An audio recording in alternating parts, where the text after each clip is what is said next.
ಸದ್ಗತಿ ಸತ್ಕೃತಿ ಸತ್ತ ಸದ್ಭೂತಿ ಸತ್ಪರಾಯಣ ಶೂರಸೇನೋ ಯದುಶ್ರೇಷ್ಠ ಸನ್ನಿವಾಸ ಸುಯಾಮುನಃ.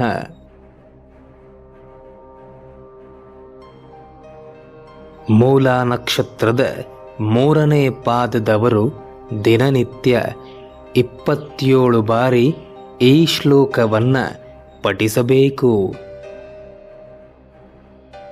ಇದರ ಅರ್ಥ, ನಾವು ಮಾಡುವ ದೈನಂದಿನ ಕೆಲಸವನ್ನು ಭಗವದ್ದರ್ಪಣೆಗಾಗಿ ಮಾಡುವುದೇ ಮಹಾಹವನ.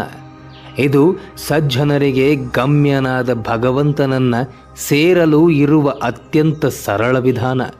ಹೀಗೆ ಸಜ್ಜನರಿಗೆ, ಜ್ಞಾನಿಗಳಿಗೆ, ಸಾತ್ವಿಕರಿಗೆ ಗಮ್ಯನಾದವನಾದ, ಸಜ್ಜನರಿಗೆ ಭೂತಿಯನ್ನು ನೀಡಿ ಜ್ಞಾನಿಗಳಿಗೆ ಉನ್ನತಿಯನ್ನು ಕೊಟ್ಟು ಎತ್ತರಕ್ಕೇರಿಸುವವನಾದ, ಯದುವಂಶದಲ್ಲಿ ಶ್ರೇಷ್ಠನಾಗಿ ಹುಟ್ಟಿ ಬಂದವನಾದ, ಯಮುನೆಯನ್ನು ನಿರ್ದೋಷಗೊಳಿಸಿ ಹೊಸ ಚೈತನ್ಯವನ್ನು ಕೊಟ್ಟ ಆ ಭಗವಾನ್ ಮಹಾವಿಷ್ಣುವಿಗೆ ನಮಸ್ಕರಿಸುತ್ತಿದ್ದೇನೆ, ನನ್ನನ್ನು ರಕ್ಷಿಸು ಎಂದು ಬೇಡಿಕೊಳ್ಳುವುದೇ ಈ ಶ್ಲೋಕ.